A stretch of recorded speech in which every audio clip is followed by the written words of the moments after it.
অবাধ্য আবদার পর্ব ১৩ লিখেছেন তাসনুবা রহমান মায়া। রোদটা নরম, হালকা বাতাস বইছে, ক্যাম্পাস জুড়ে ভিড় কম। আজ যেন চারপাশটা একটু বেশি নিস্তব্ধ। সাদা ওড়না সামলাতে সামলাতে ঈশান্তা ধীরে ধীরে হাঁটছে। পাশে আমিশা আর জেরিন। তিনজনের মুখেই অদ্ভুত একটা চিন্তার ছাপ। ঈশান্তা দুশ্চিন্তা ভরা গলায় বলল, আজকে সানায়া আসলো না, ফোনও ধরছে না। ও তো কখনো জানানো ছাড়া এমন গ্যাপ দেয় না। আমিশা ব্রু কুঁচকে বলল, সত্যি বলছি, আমি সকালে ৫ বার ফোন করেছি, মেসেজও পাঠিয়েছি, রিপ্লাই তো দূরের কথা, একবার সিন পর্যন্ত করে নাই। জেরিন চিন্তিত গলায় বলল, কালকের পর থেকে কেমন যেন অদ্ভুত আচরণ করছিল। কাল রাতে আমি ইনস্টাতে একটা মিম পাঠিয়েছিলাম, ও তো সবসময় হেসে রিয়েক্ট দেয়। কাল কোনো রিপ্লাই দেয়নি, কিছু একটা হয়েছে ওর।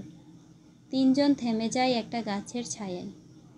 ঈশান্তা মৃদু গলায় বলল, কাল রাতে আমি ওর হোয়াটসঅ্যাপ স্ট্যাটাস দেখেছিলাম, কিছুই ছিল না। বিপি সরিয়ে ফেলেছে।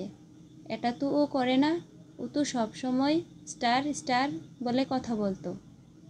তিনজনেই একসাথে চুপ হয়ে যায়। বাতাসের শব্দ, পাখির ডাক আর নিজেদের ধুক ধুকপুক শব্দ ছাড়া যেন আর কিছুই শোনা যাচ্ছে না।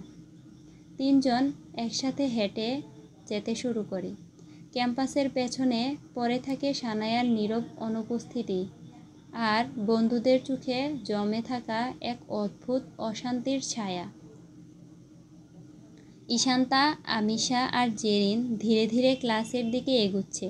ঠিক তখনই হঠাৎ সামনে এসে দাঁড়ায় একটা ছেলে। ছেলেটার পরনে কালো টি শার্ট, চোখে রোদ চশমা, মুখে এক অদ্ভুত ভঙ্গিমা। ওরা থমকে দাঁড়ায়। ছেলেটা হালকা ঠোঁটে হাসি রেখে বলে, আমিশা, একটু কথা বলবো? আমিশা মুখ শুকিয়ে যায়। জেরিন ফিসফিস করে বলে, এটা তো রায়েদ।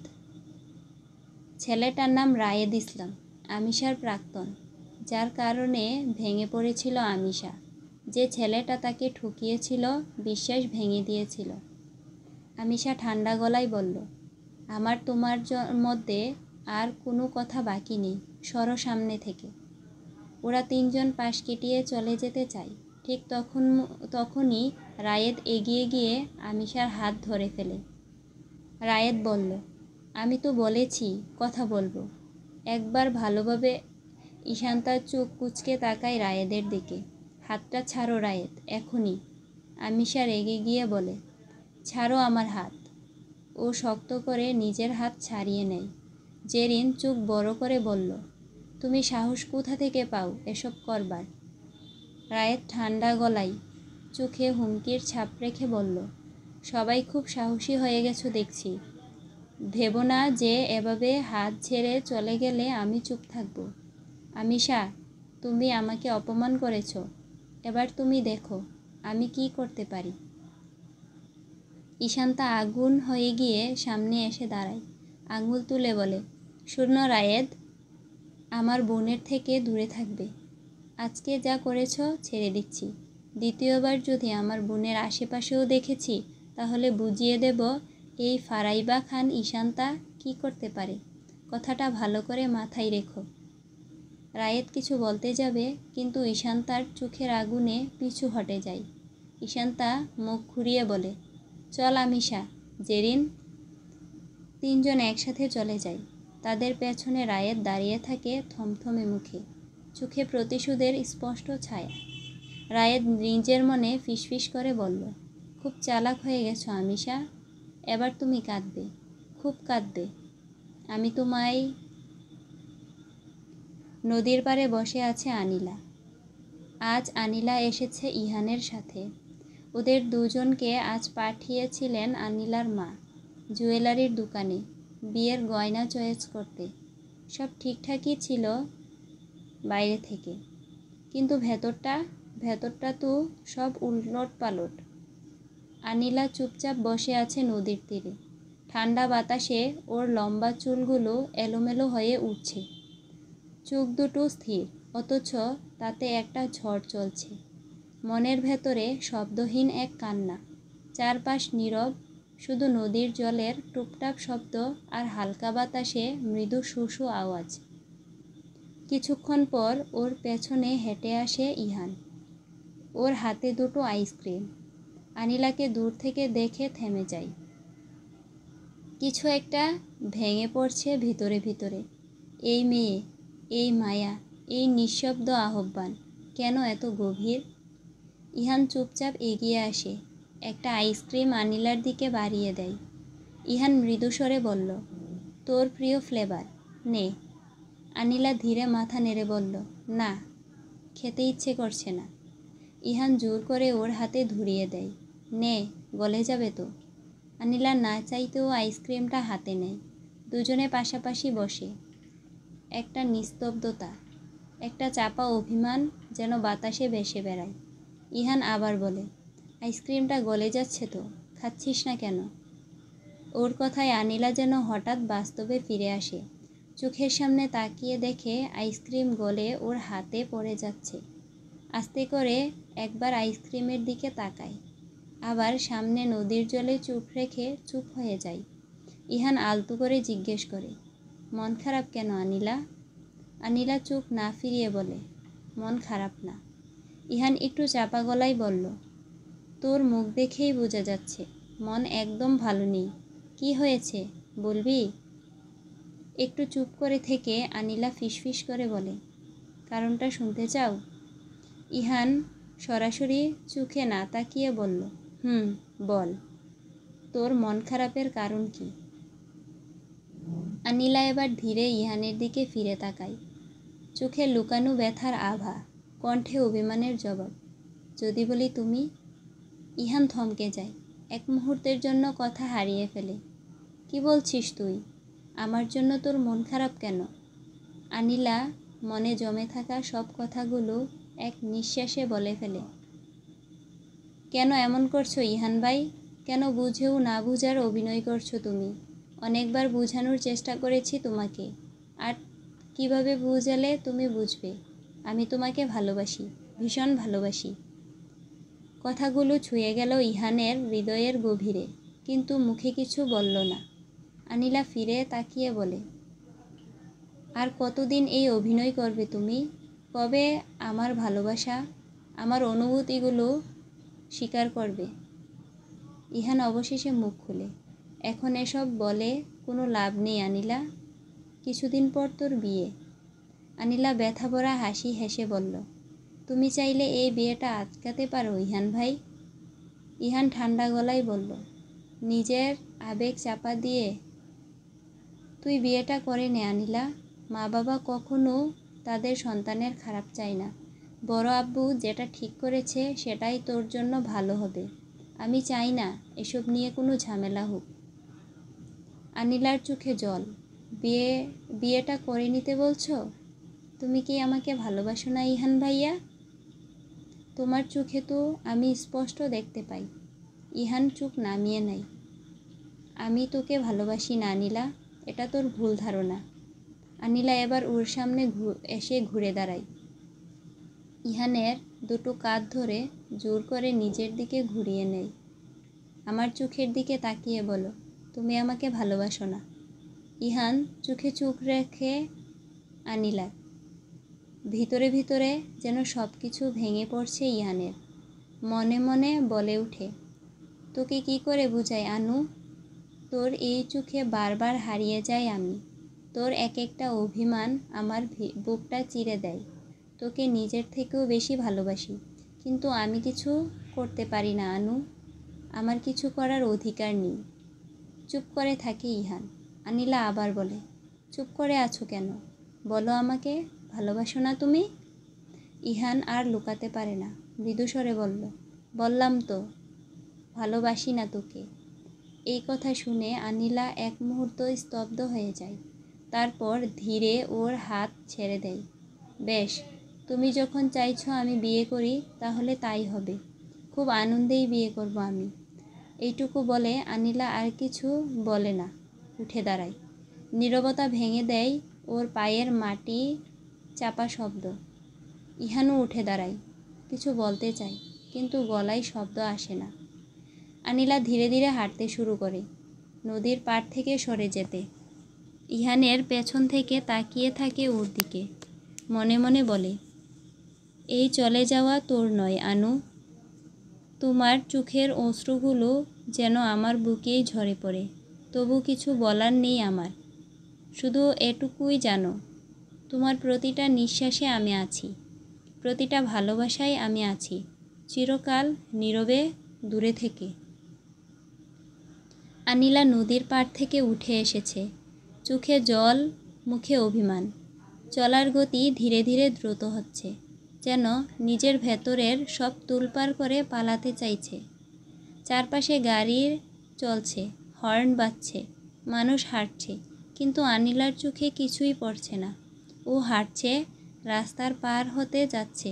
ঠিক তখনই হঠাৎ একটা সাদা রঙের প্রাইভেট কার প্রচণ্ড গতিতে ওর দিকে এগিয়ে আসে। এক সেকেন্ড দেরি হলেই হয়তো আনিলা। পেছন থেকে ছুটে এসে ইহান জোরে টেনে নেয় ওকে রাস্তার পাশে। এক ঝটকায় দুজনেই পড়ে যায় ফুটপাতে। গাড়িটা হর্ন বাজিয়ে পাশ কাটিয়ে চলে যায়। ইহান হাঁপাতে হাঁপাতে রেগে বলে, তুই ঠিক আছিস? পাগল নাকি তুই? এইভাবে রাস্তা পার হয় কেউ? হুঁশ হারিয়ে ফেলেছিস নাকি আনিলা? আনিলা চুপ, একদম চুপ। না কোনো কথা, না কোনো চেহারার ভঙ্গিমা। চোখ দুটো নদীর জলের মতোই থমথমে, অথচ বয়ে চলেছে অনেক কিছু। ইহান আরও ধীরে গলায় চিন্তার ছায়া নিয়ে বলে, কি করছিস তুই নিজের সঙ্গে? তোর কিছু হলে আমি। কথা শেষ করতে পারে না। কিছুক্ষণের নীরবতা, শুধু দুজনের নিঃশ্বাসের শব্দ।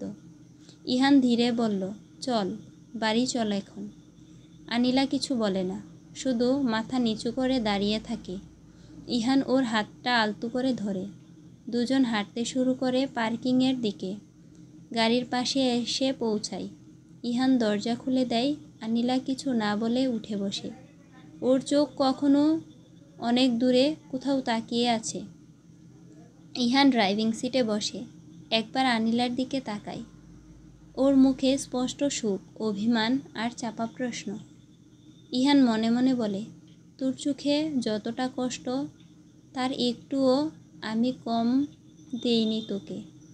শুধু একটা ভালোবাসাকে দূরে ঠেলে দিয়ে আজ যে যন্ত্রণা নিজেই নিচ্ছি, তা তুই বুঝবি না আনু।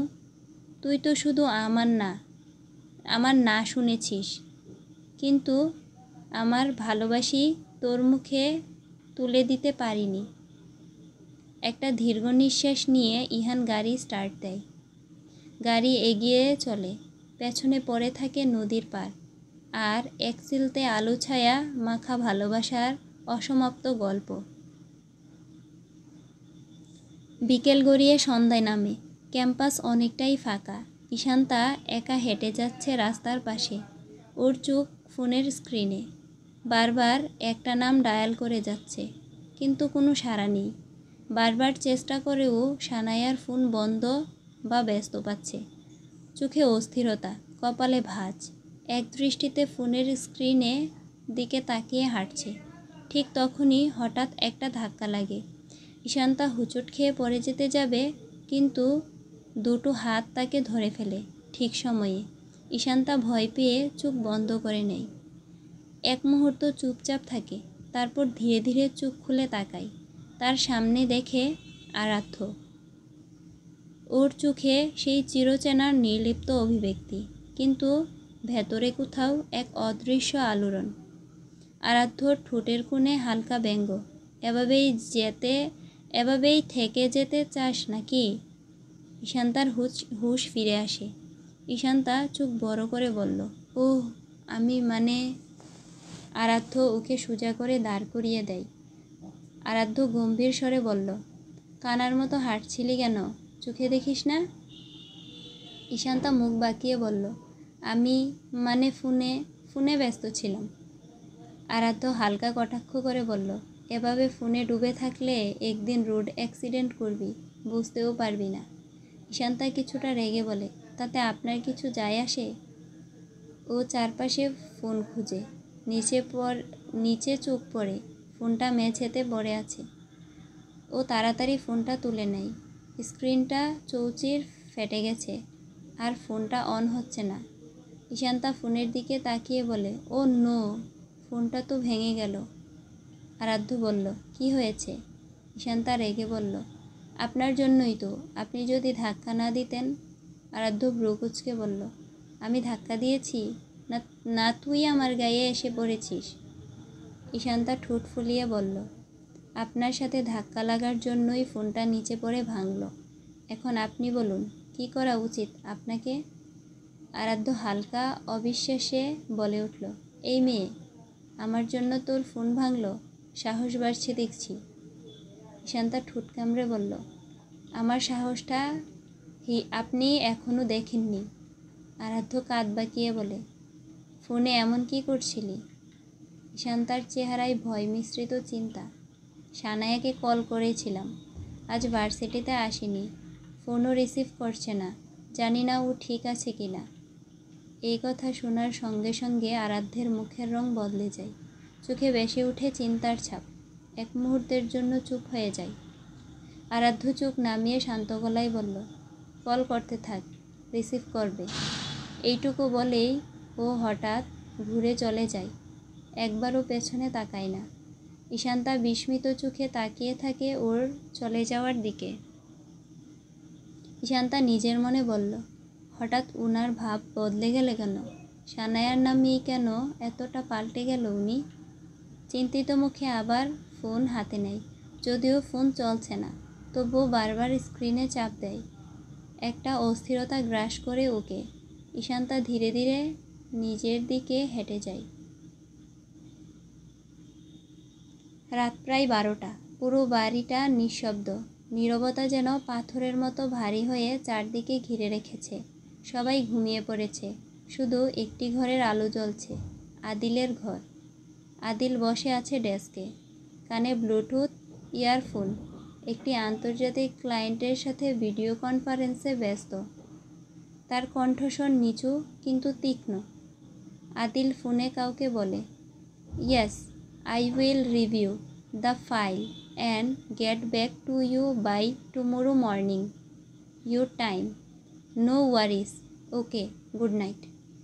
ফোন রেখে দেয় পকেটে, চোখ দেয় ঘড়ির দিকে, 12টা 3। একটা লম্বা নিঃশ্বাস ফেলে উঠে দাঁড়ায়, করিডোর ধরে হাঁটতে শুরু করে নিচে। ঘরভর্তি অন্ধকার, শুধু করিডোর লাইটের হালকা আলো পড়ে আছে মেঝেতে। পা টিপে টিপে নেমে আসে নিচে। হঠাৎ একটা ছায়া পড়ে চোখে। ডাইনিং রুমের দিক থেকে যেন কেউ দাঁড়িয়ে আছে।